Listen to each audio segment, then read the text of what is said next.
So friends, GSB standard 11 economics में an introduction जो first chapter है उसमें हम देखेंगे। तो सबसे पहले मीनिंग ऑफ इकोनॉमिक्स क्या होता है।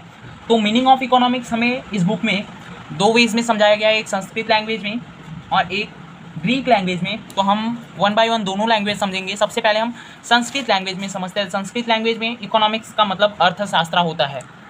अगर हम इसका मतलब समझे अर्थशास्त्र का, तो अर्थ का मतलब होता है गोल या कोई पर्पस, और शास्त्र मतलब कोई भी स्टडी।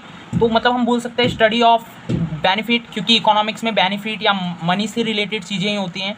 तो science of benefit, science of profit, ऐसा हम बोल सकते हैं अर्थशास्त्र के लिए। तो हम यहाँ पे लिख देते हैं कि साइंस ऑफ बेनिफिट। ओके, अभी हम सेकंड देखेंगे ग्रीक लैंग्वेज में। तो ग्रीक लैंग्वेज में इसे क्या बोला जाता है वो हम देखेंगे। तो ये आपका संस्कृत लैंग्वेज था।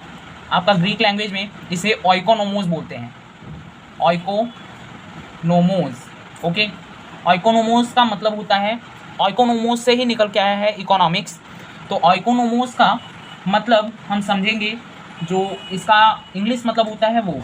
तो ओइकोनोमोस का मतलब होता है मैनेजमेंट ऑफ हाउस होल्ड्स। जैसे किसी भी घर को चलाने का मैनेजमेंट क्या होता है वो होता है इकोनॉमिक्स। तो हम यहाँ पे लिखते हैं मैनेजमेंट ऑफ हाउस होल्ड। ठीक है, तो हमने यहाँ पे meaning of economics Sanskrit language and Greek language में समझा।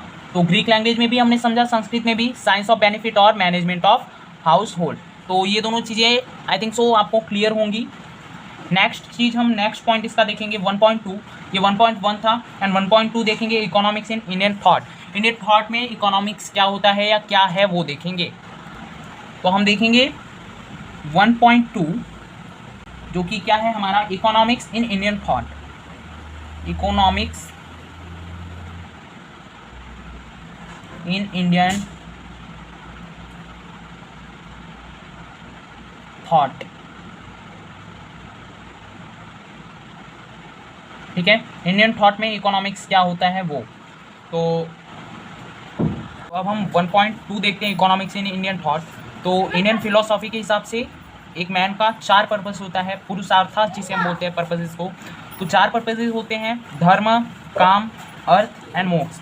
तो धर्म का मीनिंग अगर हम देखेंगे तो ड्यूटी, एक जो धर्म होता है। काम मतलब डिज़ायर, अर्थ मतलब बेनिफिट या फिर कोई भी पैसे से रिलेटेड कोई पर्पस। मोक्ष मतलब इस दुनिया से आज़ादी, मतलब लिबरेशन हम बोल सकते हैं इसे। तो इंडियन थॉट में यही था कि पुरुषार्थ 4 होते हैं, ये आपको याद करने हैं और इसके मतलब आपको लर्न रखने हैं। तो इकोनॉमिक्स के बारे में यही था। और 1.3 में आपको ये दिया गया है कि डेवलपमेंट इकोनॉमिक्स का कैसे हुआ। तो एक ग्रीक फिलोसॉफर थे एरिस्टोटल, तो उन्होंने अपने बुक में लिखा था इसके डेवलपमेंट के बारे में, और अलग अलग डेफिनेशंस भी दी गई हैं आदम्स, अल्फ्रेड, इन सब के द्वारा। तो ये आपको डिस्क्रिप्शन बॉक्स में मिल जाएगा, आप डेफिनेशंस को एक बार पढ़ लें। या तो डेफिनेशंस कुछ ज़्यादा नहीं है, वेल्थ के रिलेटेड है कि वेल्थ जो कि इकोनॉमिक्स से मिला हुआ है। नेक्स्ट चीज़ 1.4 पे हम इसके बाद जाएंगे। 1.4 में 2 चीज़ें दी गई हैं, इकोनॉमिक एक्टिविटीज़।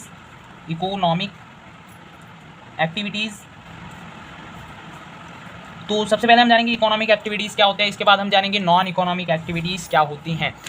तो जहाँ पे भी जिस भी एक्टिविटी में मॉनेटरी एक्सचेंज हुआ, मतलब पैसे का एक्सचेंज हुआ, तो वहाँ पे इकोनॉमिक एक्टिविटी उसे हम बोल सकते हैं। लेकिन जहाँ पे अगर पैसे का एक्सचेंज नहीं हुआ, मॉनेटरी एक्सचेंज नहीं हुआ, so it is the non economic activity. यहाँ पे ही आ जाएगा non economic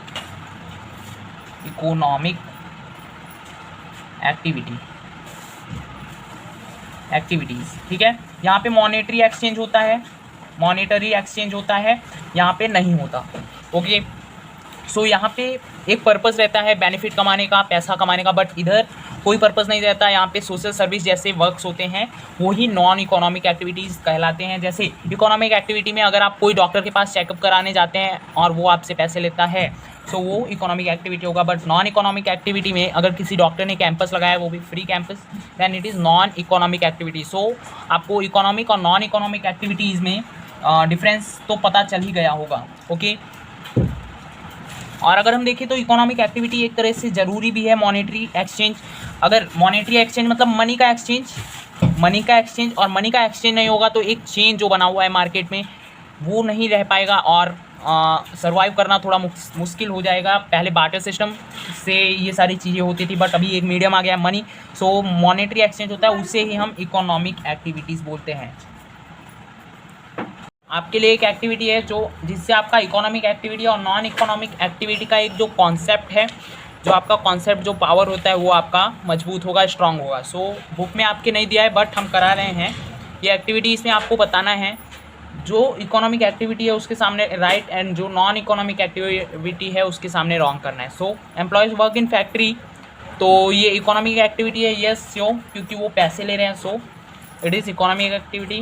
travelling through a railway, it is also economic activity, ticket के पैसे देने हैं।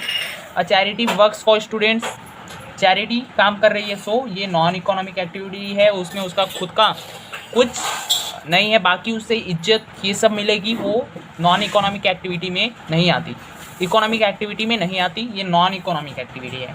अ सेल्समैन सोल्ड अ बुक, उसके कुछ पैसे लिए होंगे, सो करेक्ट।